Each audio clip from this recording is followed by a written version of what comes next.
Assalamualaikum warahmatullahi wabarakatuh. Kami dari kelompok 8 mata kuliah anak dan elokuensi ingin mewawancarai narasumber kami yang terjerat kasus narkoba. Kepada saudara Seva di TKP kami persilakan. Bismillahirrahmanirrahim. Assalamualaikum warahmatullahi wabarakatuh. Perkenalkan, nama saya Andres Seva Putra Kristiaji dari Univ Budi Luhur, Fakultas Ilmu Sosial dan Ilmu Politik, jurusan Kriminologi. Nah, pada kesempatan ini saya ingin mewawancari narasumber yang telah melakukan tindak pidana yang katanya sudah di dalam lapas tuh sekitar 5 tahun. Betul begitu, Mas? Iya, betul. Oke. Jadi sebelumnya mohon maaf nih Mas mengganggu waktu istirahat ya Mas ya. Iya. Nah, langsung nih. Kalau boleh tahu, Mas tuh melakukan tindak pidananya apa sih, Mas? Kalau saya melakukan tindak pidana penyalahgunaan narkotika golongan 1 berbentuk tanaman, yaitu tembakau gorila. Tembakau gorila. Berarti kena pasalnya apa aja itu, Mas? Kena pasalnya 112 ayat 2, 114 ayat 2, dan 133 ayat 1. 3 pasal ya Mas ya? 3 pasal. Ini mohon maaf nih Mas, kan saya awam nih mengenai pasal-pasal tersebut. Kalau boleh tahu apa aja sih itu Mas penjelasannya? 112 ayat 2 itu pemakai. Kalau untuk 114 ayat 2 itu pengedar. Kalau 133 itu memproduksi. Begitu. Berarti disimpulkan kena 3 pasal ya Mas ya? Tuh. Oke. Berarti langsung aja pertanyaan nih Mas ya, biar mempersingkat waktu juga nih Mas. Langsung pertanyaan soal pasal produksi dulu nih Mas. Pertama-tama tuh faktor apa sih yang menyebabkan memproduksi narkotika tersebut sih Mas? Yang pertama itu pasti faktor lingkungan, pergaulan. Itu pasti pergaulan. Pergaulan. Faktor utama pergaulan ya Mas ya. Terus pertanyaan kedua nih Mas, kira-kira memproduksi narkobanya ini bisa per hari kah, per minggu atau per bulan tuh Mas? Kalau diri saya pribadi untuk memproduksi tembakau gorila itu seminggu satu kali produksi. Seminggu sekali. Seberapa banyak tuh Mas kira-kira? Kurang lebihnya itu bangsa 5 sampai 10 kilo. 10 kilo. Oke, lanjut nih. Kalau boleh tahu tuh harga dari produksi tuh berapa sih Mas 1 kilonya tuh? Kalau harga produksi untuk harga penjualan sih 1 kilonya itu kurang lebihnya 37 juta sampai 45 juta, tergantung dengan efek dan halusinasi tingkatnya. Berarti kalau 1 kilonya 30 juta, berarti kalau 10 kilo 300 juta tuh Mas ya? Aduh, banyak juga ya. Nah, terus kalau sebagai produsen tuh kayak sempat kepikiran nggak sih ini kalau memproduksi ini terus dijual bisa merusak bangsa, bisa merusak generasi yang mendatang gitu sih Mas? Kalau untuk berpikir situ pasti ada ya, karena kita manusiawi kan, kita apalagi kita menjual bisa dibilang dengan racun, narkoba itu bisa dibilang dengan racun. Untuk jangka panjang sih pasti ada, kita berpikir kalau kita menjual terus menerus pasti akan merusak generasi bangsa. Tapi yang kita jual ini karena kita membutuhkan uang, jadi kita nggak mau pikir gimana ke depannya nanti. Jadi yang kita jualin, yang kita nikmati ya waktu itu aja. Gitu Mas. Berarti langsung aja ke pasal pengedar nih Mas. Pertanyaan pertama, gimana sih mekanisme penjualannya? Gimana sih, kayak misalkan apa ada tempat tertentu, ada waktu tertentu, atau gimana tuh Mas? Boleh dijelasin nggak tuh Mas? Kalau untuk jam operasional penjualan itu sekitar dari jam 7 pagi saya mulai open, dan untuk tutup toko itu sekitar jam 8 atau jam 9 malam. Untuk tempat pasti ada tempat untuk kita memproduksi tembakau gorila, itu pasti kita ada. Kalau dulu saya menyewa salah satu tempat kontrakan yang itu saya jadikan home industry khusus buat memproduksi tembakau gorila atau untuk packing dan segala macamnya. Baik Mas. Kalau dalam sehari itu kira-kira bisa bisa mengedarkan berapa banyak sih Mas? Nah ya, kalau kita berdagang ya pasti kan ada namanya pasang surutnya atau sepi atau ramenya ya. Kalau misalkan lagi rame-ramenya itu kita bisa ngabisin bangsat 300 gram atau 500 gram. Kalau lagi sepi-sepinya itu ya paling sepinya banget palingan 100 gram itu udah pasti keluar 100 gram. Kalau dalam mengedarkan tuh ada rasa keraguan gitu nggak sih mas? Atau rasa cemas, rasa takut gitu nggak sih mas dalam mengedarkan barang tersebut? Ya kita manusiawi pasti ada namanya rasa ya, kita kayak grogi, takutan, cemas itu pasti ada. Cuman gantung kita membawanya aja. Jadi kita kalau saat kita menjual itu kita ya harus dibawa dengan santai, jangan tergesa-gesa atau terburu-buru, nanti malah berbahaya buat diri kita pribadi khususnya dan orang yang sekitar. Jadi orang yang nggak tahu karena kita terburu-buru atau tergesa-gesa pasti orang bakalan curiga ya kan? Jadi kita dengan menjual itu dengan santai gitu, jadi nggak bisa terburu-buru. Nah sekarang gini mas, masnya tuh awalnya tuh kayak kerja itu mandiri atau punya anggota atau gimana sih mas?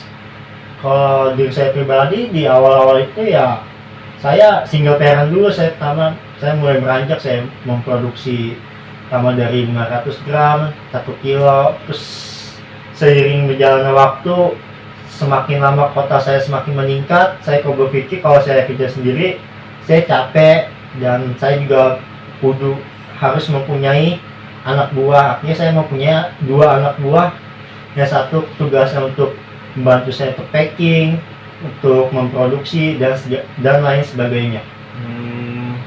Gitu. Baik, cukup mungkin untuk yang pengedar nih mas. Sekarang beralih ke konsumsi nih mas. Dalam mengkonsumsi barang haram tersebut, rasanya apa sih mas yang dirasain tuh? Yang pertama itu pasti halusinasi.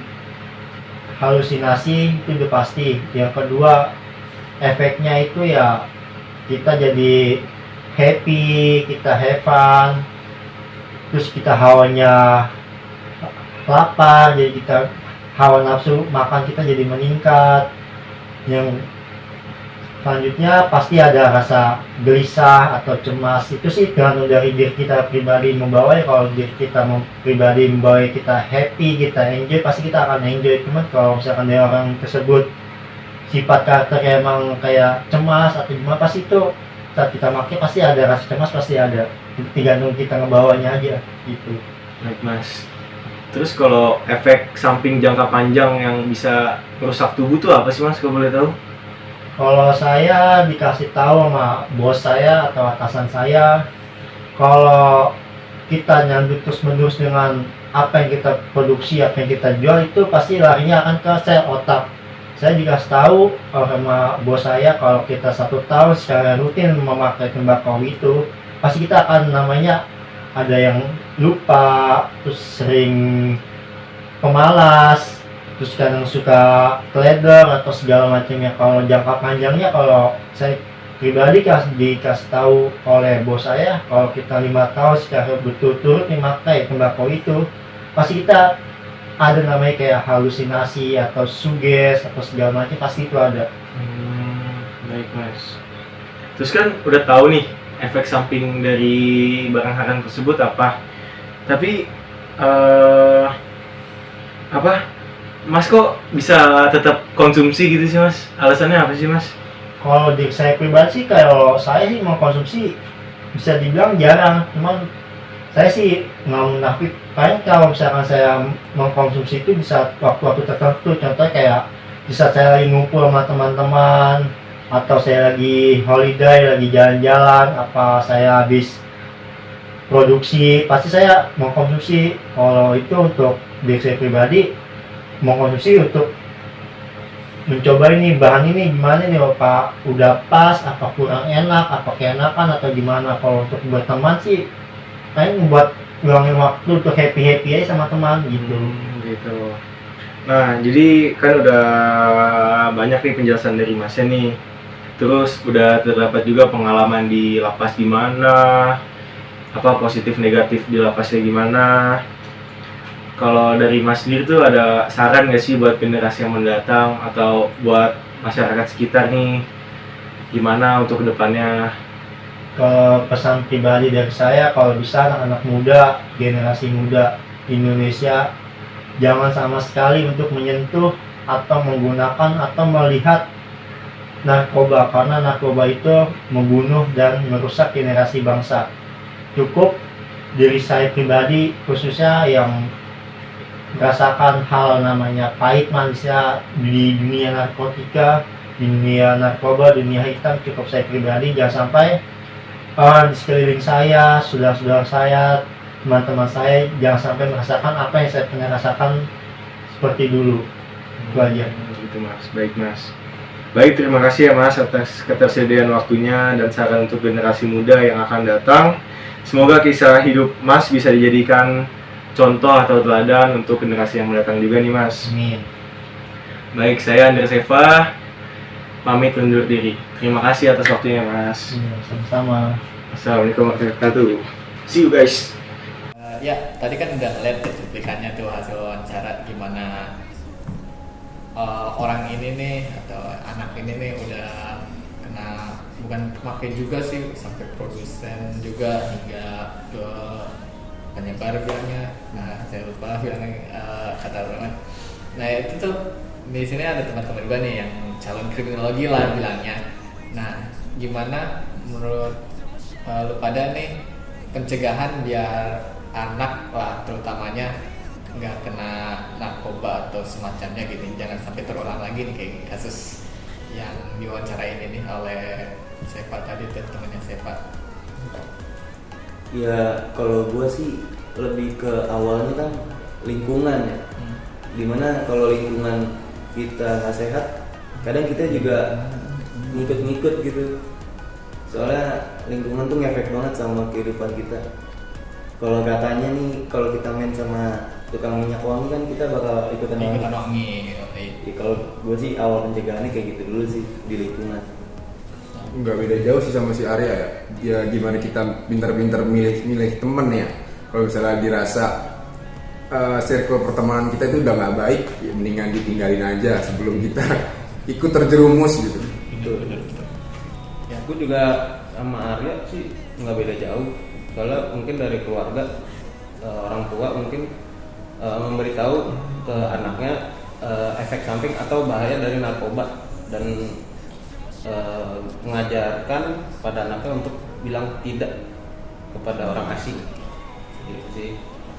Ya, dan dari gue sendiri ya nggak jauh beda dari teman-teman gue, tapi gue lebih mengkaitannya kita tuh ke teori kontrol sosial ya, dimana hubungan antara si anak ini dengan orang terdekatnya, mulai dari keluarga gitu, yang kelompok terkecil hingga teman-teman dan sekolahnya, itu tuh penting, gimana ketika hubungan ini tuh ada kuatnya dalam misalnya pencegahan, kayak diingetin kalau pakai narkoba ini salah dan itu tuh dilarang, misalnya kalau dia dari keluarga yang beragama pasti kan bilang kayak nggak boleh gitu, dan efeknya juga dikasih tahu mungkin dari keluarganya, dari ibu bapaknya gitu kan.